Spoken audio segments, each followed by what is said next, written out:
Salve, fiel! Salve, galera do Timão Fiel! Agora é Brasileirão, hein? Campeão paulista em cima da porcada. E agora o Corinthians já virou a chavinha e precisa ganhar o Brasileirão. Vamos enfrentar o Bahia. O Bahia em Salvador, Bahia que tá na Libertadores, um time difícil, mas o Corinthians vai buscar essa vitória. O Corinthians vai buscar embalar no Brasileirão para quem sabe buscar um título. Fiel, chega representando com like aí. Representa dessa moral, porque o Coringão, campeão paulista, merecidamente, e agora é Brasileirão. Não sei se a palavra é correta, mas mais do que o Palmeiras, né? Quando havia mais necessidade da conquista, era mais importante, parecia, dentro de um cenário. Isso eu falo pelas movimentações, né? Pelos posicionamentos dentro do campo mesmo. O Corinthians, assim, foi um confronto, William, muito equilibrado, assim, sabe? O que você fala do que o Corinthians viveu, eu acho que isso cria uma casca, né? E isso, quando acontece, existe uma dor ali pelo Corinthians, o que aconteceu no ano passado, a eliminação da Libertadores, mas olhando para frente, isso vai criando uma casca dentro do elenco, né? Você começa a entender em momentos complicados o que você tem que fazer para tentar reagir, e aí demora menos tempo para que isso aconteça. Na hora que quando você consegue um resultado positivo, você entende também que não dá para ficar vivendo daquilo por muito tempo. Então essa é a casca que se cria em um elenco que sonha com conquistas, como o Corinthians conseguiu. Mas, assim, com relação aos confrontos Corinthians e Palmeiras, eu achei, assim, logicamente, a gente viu os dois jogos, foram confrontos muito equilibrados, assim. Eu acho que o fator casa pesou demais, porque no jogo do Allianz, o Palmeiras teve chance de conquistar a vitória, que iria mudar todo um cenário para o jogo na Neoquímica. Sim. O Corinthians conseguiu ali fazer uma marcação, controlar um pouco algumas ações do Palmeiras e encontra o gol do Yuri Alberto. No segundo jogo, o primeiro tempo do Corinthians foi muito bom, assim, sabe? O Corinthians conseguiu controlar as ações do Palmeiras e mesmo assim conseguiu criar algumas ações ofensivas. No segundo tempo, eu senti uma dificuldade ali, muito por essa ansiedade também de, mais 45 minutos, se a gente sair, tem necessidade da gente sair ou não sair para buscar um gol, o Palmeiras pode incomodar ou não, e aí cria essa instabilidade, né, dentro do segundo tempo, até a penalidade do Félix Torres ali. Então, assim, o Hugo tem a participação gigantesca e coloca mais uma vez ali, né, uma pedrinha na história dentro do Corinthians por conta dessa defesa também. Porque se o Palmeiras faz o gol com o Veiga ali, o cenário poderia ser outro, né? Então, assim, eu acho que tem uma casca formada, tem uma conquista importante do Corinthians que faz o Corinthians olhar para outras competições de uma forma diferente. Eu acho que o Corinthians é um time, o elenco, os 11 do Corinthians é muito bom. Eu acho que tem peças no banco de reserva que podem fazer o Corinthians se tornar ainda mais forte. Thales Magno, Romero, o Bidon. Tem jogadores ali que você consegue movimentar peças e não perder tanta qualidade. E o Corinthians tem um padrão de jogo. Eu acho que isso é importante. O Corinthians tem uma forma de jogar que deixa o time confortável. É lógico que você não pode seguir só aquilo, porque em jogos diferentes, você vai ter que mudar um pouco, você vai ter que trazer uma surpresa para o adversário, as coisas não estão acontecendo, você tem que mudar um pouco esse cenário, mas o Corinthians tem um padrão de jogo hoje. A gente percebe que nessa formação, o Memphis se sente muito bem, o Yuri Alberto, a bola chega para o Yuri Alberto, o Garro tem um posicionamento que ele consegue encontrar esses jogadores de frente, o sistema defensivo tem uma proteção com o Ranieri, com o Martins e com o Carrijo, enfim, o Mateuzinho também tem as movimentações, então o torcedor começa a olhar, já começa a identificar alguns cenários ali positivos, coisa que o Corinthians não viveu há meses anteriores. Então, assim, é uma conquista grande, traz confiança, o Corinthians tem condições de, após essa conquista, que fortalece o grupo, olhar para outras competições também com chance. Eu vejo o Corinthians, não vou cravar como um dos favoritos ao título brasileiro, mas eu acho que é um time que vai incomodar os favoritos e vai fazer uma campanha bem melhor do que do ano passado. O senhor está com a sua cornetinha ainda? Que no começo do programa tinha uma corneta aí. O senhor está com ela ainda, não está? Qual corneta? Aí. Eu do outro lado. Tá aí, não tá? Não. Tá aí, não tá? Tá aí. Não tem problema Não, o senhor segura aí a cornetinha, que a gente vai ouvir Abel Ferreira e Rafael Veiga. Eu queria então, que o ar-condicionado fica no zero. Entendi. Você sabe que quando o ar-condicionado o capitão tá aqui, é pior que o Paulo Soares botava no menos 5. Sim, nossa. Mário Marra também gosta do arzinho bem geladinho. O Paulo Soares era no menos 5, o capitão é no menos 3. Então, o ar-condicionado fica daquele jeito. Você sabe disso, não sei se você percebeu. Molha o bico aí que o Jean fala enquanto o senhor molha o bico. Como é que dá para avaliar o trabalho do Abel? Aí, claro, nos 3 meses Puxa, agora... o cara ganhou 10 títulos? Não, desde o ano passado para... Não, a história dele no Palmeiras é indiscutível. Isso é uma loucura. Que ele faz ali, que ele pisa na bola e acha o Garro para o chute na trave. A pisada na bola ali é algo que é fora de um contexto de produção do time. Então, assim, eu particularmente não concordo. A Conmebol, o Eugênio falou ontem, a Conmebol está pensando, inclusive, em coibir esse lance. Sim. Porque como é isso que o Fábio está falando, como não é um lance que você usa como recurso técnico para fazer nada, você não está driblando ninguém, você não está avançando, você não está fazendo absolutamente nada. Se ele desse uma lambreta e caminhasse para Exato, exatamente. É um bom exemplo. Então, assim, como não está fazendo nada, talvez exista até essa possibilidade do cartão mostrado para esse lance, porque é um lance, vamos dizer, de atitude antidesportiva. Há quem defenda no Corinthians a ideia de que ele fez isso propositalmente para acabar com o jogo. E bem ou mal ele conseguiu. Porque não teve mais futebol depois disso. Não, ficou parando, a gente estava aqui no linha, né? Não teve mais, a bola não rolou depois disso. Então, não estou dizendo que ele está certo, mas acho que assim, se essa era a intenção dele, eu acho menos pior, porque ele, pelo menos ele está pensando no resultado do jogo e está assumindo um risco para ele do ponto de vista físico, dizendo, bom, em prol de um resultado, em prol de uma vitória, eu vou me arriscar aqui, vou subir mas na bola, ele corre um risco muito grande, porque é que não tem Fábio Luciano, não tem Júnior Baiano, não tem... Felipe Melo. Os caras que queriam, vamos dizer assim, cobrá-lo mais veementemente, entendeu? Sim. Ele é arriscado. Se a gente criticou o Soteldo, a gente tem que criticá-lo também. Não tem nenhuma... Não, mas o cara que dá pontapé, o árbitro está lá para coibir o pontapé e dar o cartão vermelho. Para esse tipo de ação, eu não aceito. E voltando a falar então do Abel, daqui a pouco a gente vai conversar com um dos personagens desse título aí do Corinthians, personagem importantíssimo. O Emiliano falou sobre o Garro. Dá uma olhada.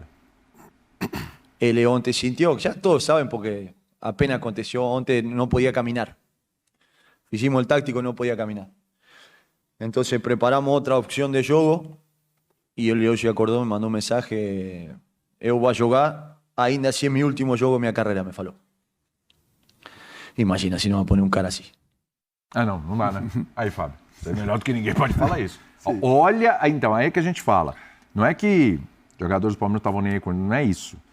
É que tinha uma diferença, e eu acho que isso que o Emiliano está falando sobre o Garro mostra bem o espírito que tá... Ali ele está falando do Garro, mas jogadores do Corinthians no geral.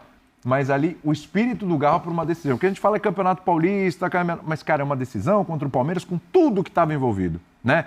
Fila do Corinthians, Palmeiras podendo pela primeira vez ser tetra e tal, tudo isso. E o cara entendeu. A gente vai falar de caras aqui como o Yuri Alberto, como que fez o gol no primeiro jogo. A gente vai falar do Hugo, que foi fundamental e tal. Mas é impressionante o espírito do Garro e quanto isso pode ter um poder de contagiar o elenco, né? Tem muitos jogadores ali, Willian, que entenderam o que é ser Corinthians, sabe?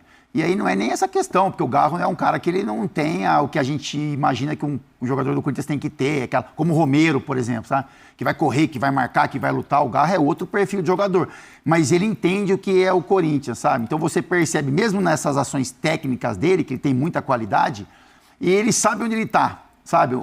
Ele sabe onde ele está ali, o que o torcedor agrada o torcedor, como ele tem que se portar, seja no campo, seja fora dele, e tem muito impacto isso. Porque não é assim também, né? Ele não conseguiu nem andar ontem e hoje ele está no campo.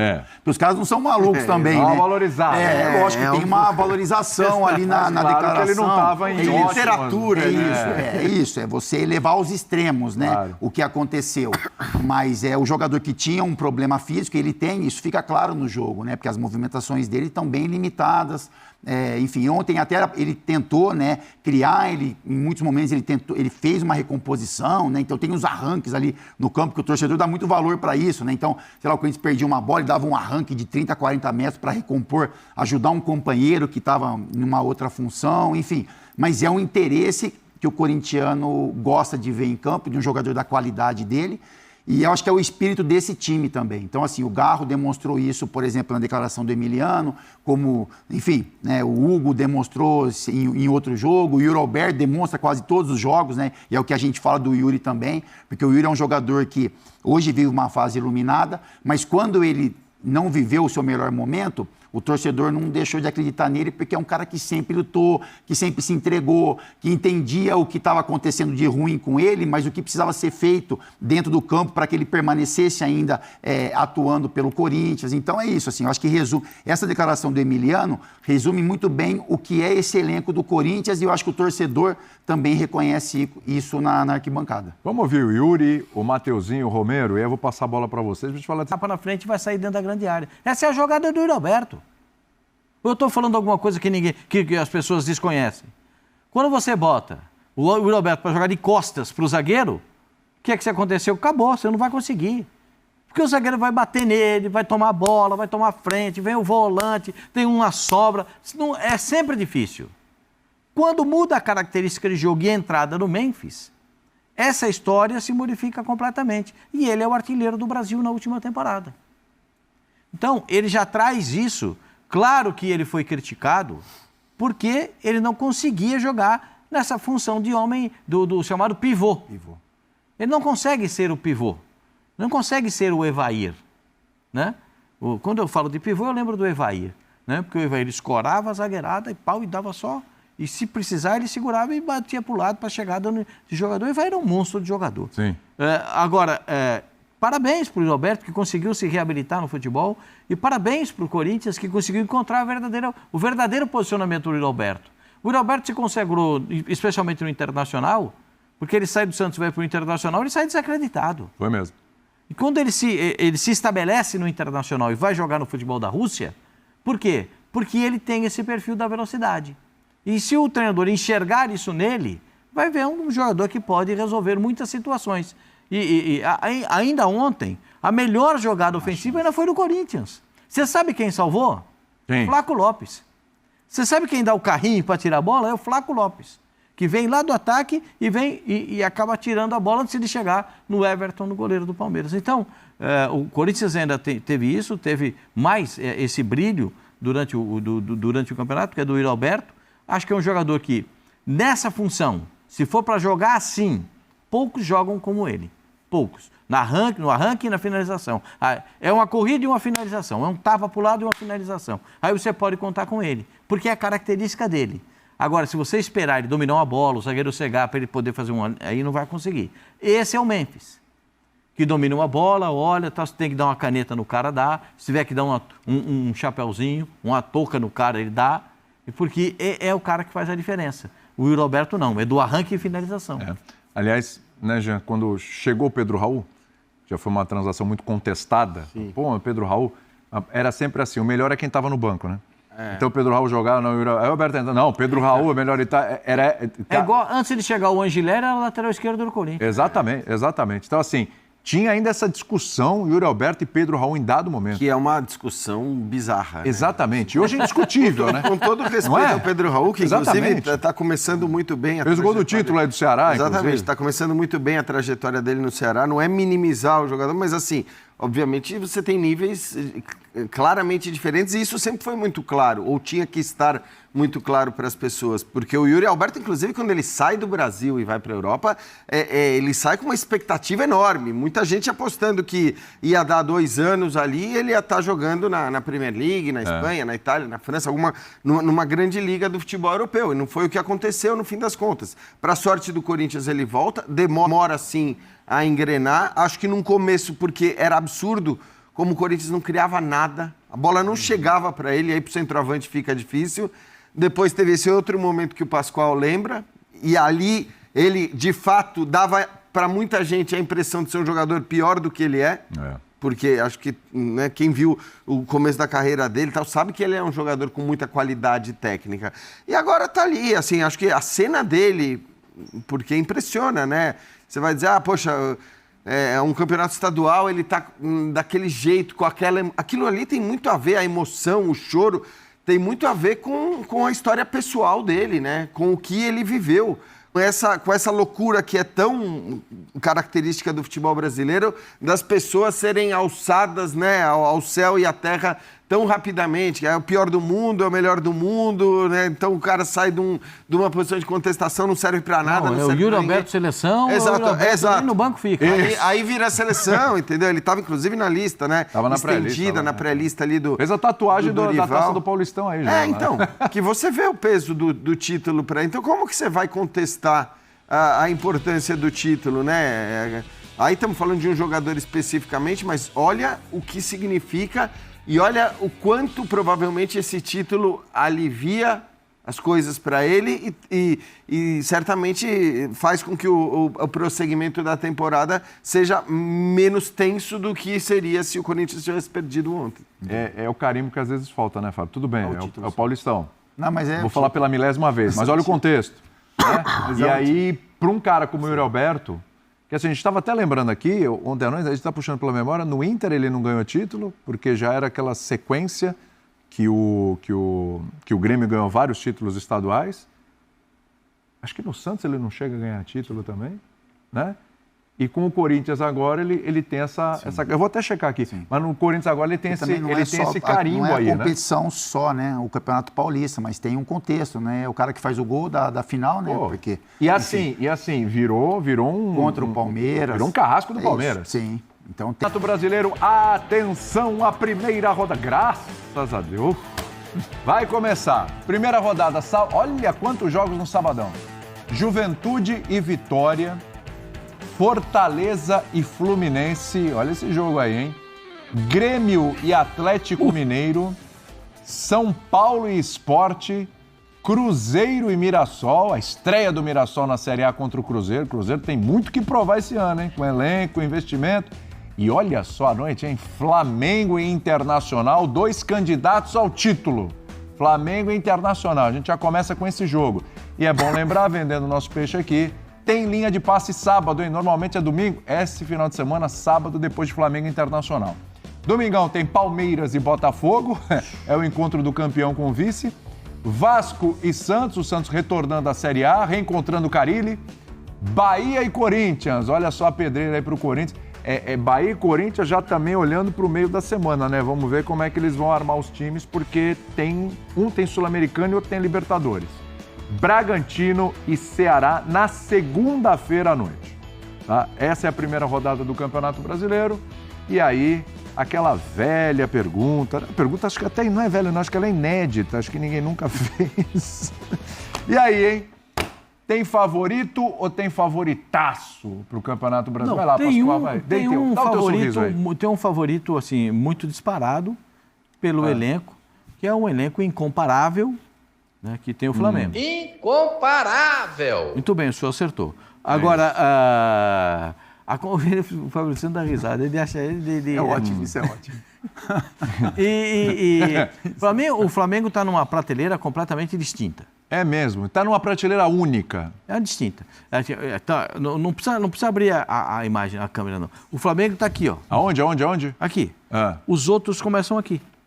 Mas aí baixa um pouquinho para poder aparecer tudo, poder aparecer a distância. Agora tá aparecendo. Dá para entender? O degrau não é pequeno, não. O degrau é largo. Né? O degrau é largo entre o Flamengo e os outros. Porque nesse segundo degrau... É tudo isso, desculpa, é tudo isso mesmo. Assim, essa distância é enorme, hein? Do elenco? O elenco é incomparável. Incomparável! Não dá pra... O Flamengo joga melhor que os outros. O Flamengo joga melhor que os outros. O Flamengo tem um elenco melhor que os outros. Os jogadores do Flamengo têm muito interesse em jogar pelo Flamengo. O treinador do Flamengo é muito dedicado, muito aplicado a cumprir todos os seus objetivos e todas as suas metas.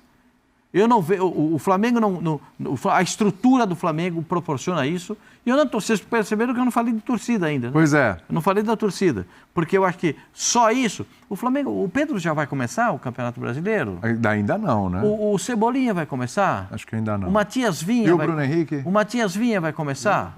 O Bruno Henrique, esses caras, todos esses que eu falei, não seriam... também não deve Eu vou jogar. fazer uma pergunta para o senhor. Faz. Esses caras seriam titulares no seu time? No meu time é óbvio. No meu time, provavelmente o time B do Flamengo seria titular no meu time. Então, gente... Boa parte desse time B. Dá para perceber a distinção de uma coisa para outra, separar uma coisa da outra, isso é na minha visão. Os meus companheiros têm todo o direito de discordarem de mim. Isso aqui é debate. Eles podem discordar, mas dá para dividir tá elenco, na cabeça com do Libertadores. Então, eu acho que de fato o Flamengo é bem favorito nessa temporada. Você vai por aí também. Depois eu quero vou saber de discordar? vocês se vai ter algum grande... Como é que eu vou discordar do Pascoalzinho, do Jean com esses argumentos? Ainda mais falando do Flamengo, Ainda né? mais falando do Flamengo. Não é isso? Já falou bastante do Corinthians, Vila, agora assim, enche a bola do Flamengo. A gente Mas é um tocar fato, nos né? mesmos assuntos, é um fato. Mas assim, para não ficar repetitivo, então tá todo mundo colocando o Flamengo nessa prateleira. A pergunta é, quem é o caçador, então? Ou quais Acho que o são os Atlético caçadores? Mineiro, por Quem exemplo, se eu chega ali e colocar fala um assim, time, eu colocaria o Atlético Mineiro. Se o Flamengo dá uma titubeada, perdeu o foco ali, pensou em outra competição, embora o Felipe Luiz falou que a prioridade é o brasileiro, quem tá ali babando? Eu colocaria o Atlético Mineiro, Tá. porque é um time que tem um elenco qualificado também. É um time que precisa também de conquistas, né? Porque a gente sabe o investimento que foi feito e tem menos competições ali para se preocupar, talvez, sabe? O Flamengo vai ter que se dividir em algum momento, o Atlético vai ter um respiro em algum momento. Eu acho que o Atlético é favoritaço na Sul-Americana. Então. Para mim, tem o Atlético faz cartela cheia Sim. na primeira fase da Sul-Americana, ele faz cartela cheia. Mas aí... O Inter é um time também que a gente sempre coloca como postulante, mas enfim, acaba... Eu coloquei em tendo alguns terceiro na minha problemas. cotação. O Inter em terceiro. Coloquei em Entendeu? terceiro. O ano passado, por exemplo, o Inter a gente colocava como um time que ia brigar até o final. E aí vem a tragédia, enfim, isso muda aí- todo um isso aí cenário. complicou bastante. E eu acho que toda essa energia positiva, né, da montagem de elenco, do trabalho do Roger, pode ter um reflexo também nesse Campeonato Brasileiro. Porque o time é forte também. E aí, para mim, o que chama mais atenção dos jogos é esse jogo Flamengo e Internacional. Porque o Palmeiras vem de uma perca de um título, o Botafogo a gente não sabe o que vai apresentar. Então, eu acho que é o jogo que mais chama atenção. Flamengo e Internacional, porque a gente olha o Flamengo como favorito, a gente imagina como o Inter vai se portar, mesmo sendo o primeiro jogo, mas em um confronto desse tamanho, no Maracanã, contra esse Flamengo, né, poderoso Flamengo do Felipe Luiz e de um elenco forte. Mas eu olho para esse cenário, assim. É lógico que a gente tem que respeitar outros times, né? Começando agora, e se tem algum outro aqui que eu não citei. Então, a gente já falou do Botafogo. Ele é uma incógnita porque a gente não sabe. A gente não viu nada do Botafogo até agora, o brasileiro e tal. Optou por uma situação... O próprio gestor do Botafogo... que a coisa vai começar agora, né? A gente citou aqui o Cruzeiro, porque tem um time com grandes nomes, jogadores renomados, ídolos em seus clubes anteriores, muitos deles, mas esse começo de ano não chegou nem na final do Campeonato Mineiro, mas tem um treinador de peso que pode, com esse tempo todo que o Cruzeiro ficou parado, a gente pode ver alguma coisa boa. O Cruzeiro ainda contrata um treinador que no meu entendimento, tem o perfil do Cruzeiro. Sim. O Cruzeiro enxerga no treinador o perfil certo para botar para esse tipo de elenco. Sim. Aí eu acho que é uma vantagem que tem o Cruzeiro. Eu vou colocar mais dois aqui. Vocês acharam que tem mais, vocês falam aí. O Grêmio... O Grêmio é um ponto de interrogação. O Grêmio precisa contratar rápido um zagueiro, um lateral direito, um volante e mais um atacante de beirada. Se o Grêmio não fizer essas contratações, o Grêmio vai sofrer muito no Campeonato Brasileiro. Atenção ao que eu estou falando. Vai sofrer no Campeonato Brasileiro. Esse é um ponto. Porque o Grêmio não tem muito poder de conclusão. E a zaga do Grêmio, ela é muito facilmente batida pelo adversário. E o quarto que eu colocaria como incógnita, o Santos. O Santos. Porque o Santos não depende sei se o Neymar fica ou não fica. de uma situação. Vocês veem, né? Vocês viram aí. Colocaram até o Santos, mas não colocaram o Corinthians. Colocaram Atlético Mineiro, colocaram Grêmio, Santos, Internacional, mas o Corinthians continua sendo a quarta força. Deixa pra lá. Esperar o que da imprensa? A imprensa é isso, pô. A imprensa nunca vai botar o Corinthians como favorito a campeão brasileiro. Eles colocam o Flamengo 5 vezes se possível. Se fosse possível, eles dariam o título ao Flamengo umas 5 vezes seguidas. Mas vamos pra frente. O tempo dirá. Esse time aqui já fez história. Quando todo mundo desacreditava, a gente fez história. Então espera, fiel. Espera. Depois a gente dá a volta por cima. Representa com like aí. Tamo juntos. E vai, Corinthians.